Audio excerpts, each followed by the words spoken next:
Have you ever caught yourself thinking, I'm not good enough, I have to be strong, or everyone else's feelings are my responsibility? You are not alone.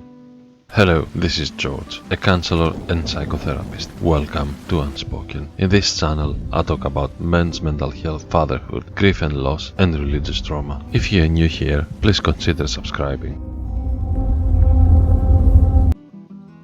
Gabor Maté's work has helped countless people understand that these thoughts are not random defects in your character. According to Dr. Maté, they're adaptations, survival strategies wired into us when we are too young to choose otherwise. Negative self-talk or negative self-beliefs is something many people experience every day, and I see it in my own counseling work more times than I can count. In this video I share what Maté recommends we can do to deal with these beliefs. The steps following is something you have to go through several times in a day, but as time passes you will have to do them less and less times. Step 1. Relabel. This is a thought, not the truth. Gabor Maté teaches that the first step is decisively simple. Call the belief what it is. A thought. Not a fact, not a verdict, not an identity. Just a thought. Instead of saying, I am weak, you might say, I'm having the thought that I am weak. Instead of, I am responsible for everyone's feelings, try, I seem to believe I'm responsible for everyone's feelings. It sounds subtle, but it's not. When you relabel it this way, you are activating the observing part of yourself, that part that can notice mental content without being swallowed by it. You step back half a pace. Gabor Maté is clear.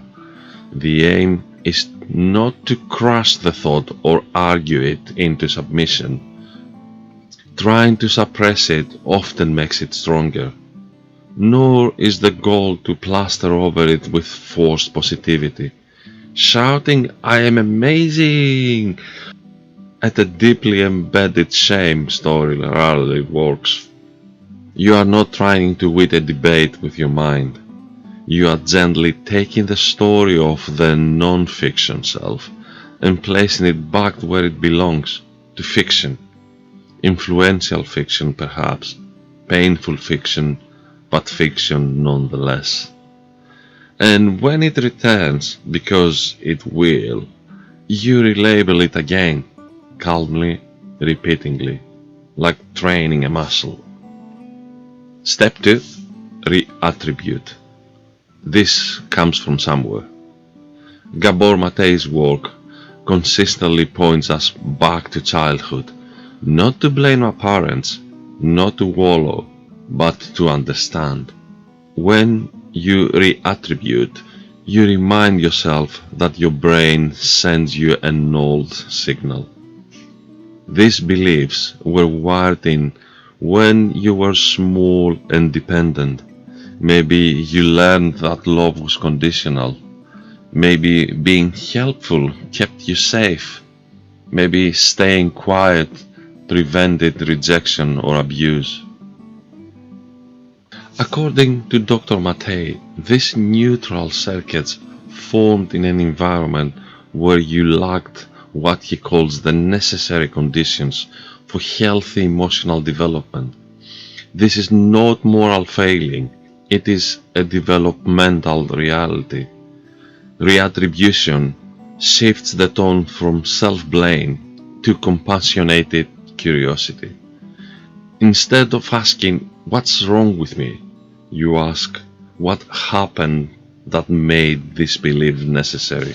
Gabor Maté emphasizes that the presence of these beliefs says nothing about your worth. It is not proof of weakness. It is evidence of adaptation.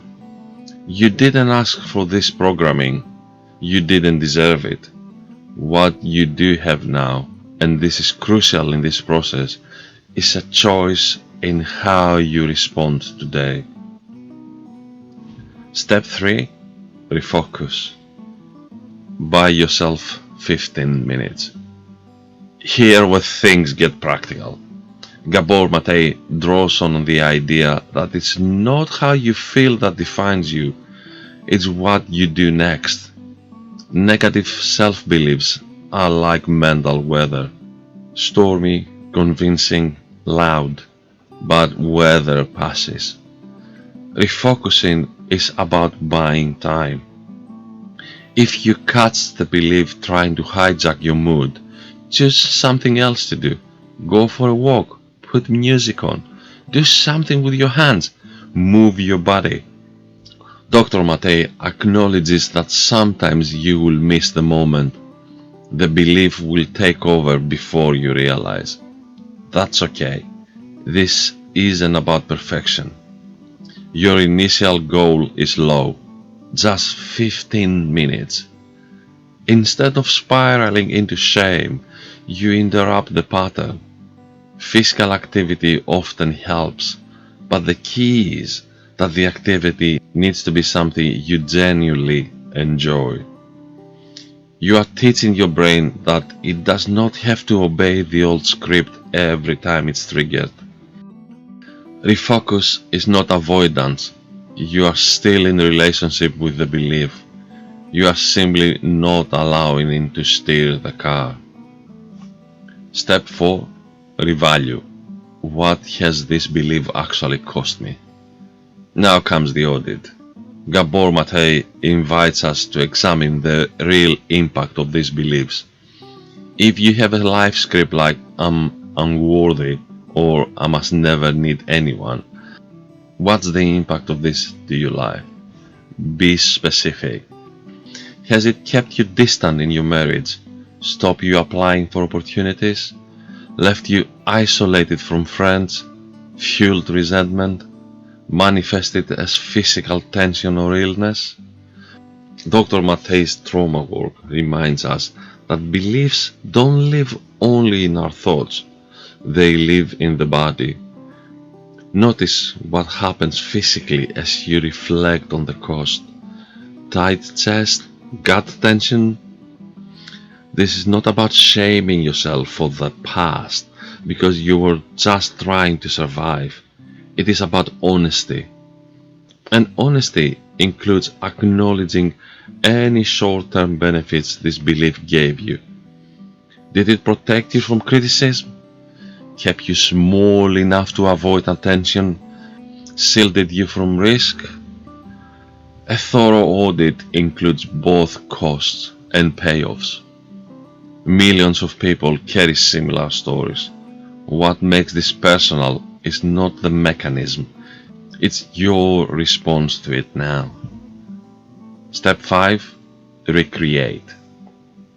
Who do I choose to be? If your identity has been shaped by automatic survival mechanisms, then much of your life has been reactive, understandable, but reactive. Recreation asks a different question. If I were not ruled by this old belief, how would I live? What do you value? What kind of father, partner, friend, or man do you want to be? What kind of integrity feels right in your body? Gabor Maté reminds us that the road to hell is not paved with good intention, it is paved with lack of intentions. Recreation requires conscious choice. Write your values down. Imagine living them. Imagine making eye contact without shame. Imagine responding from compassion rather than defense. You are not going to get it right straight away or every time, and that's fine. It's part of being human. The more you practice relabeling, reattributing, refocusing, and revaluing, the more space you create to live intentionally.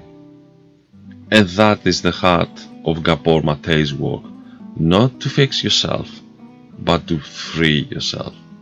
You were never the problem. The script you have developed to survive is. Now you get to choose what comes next.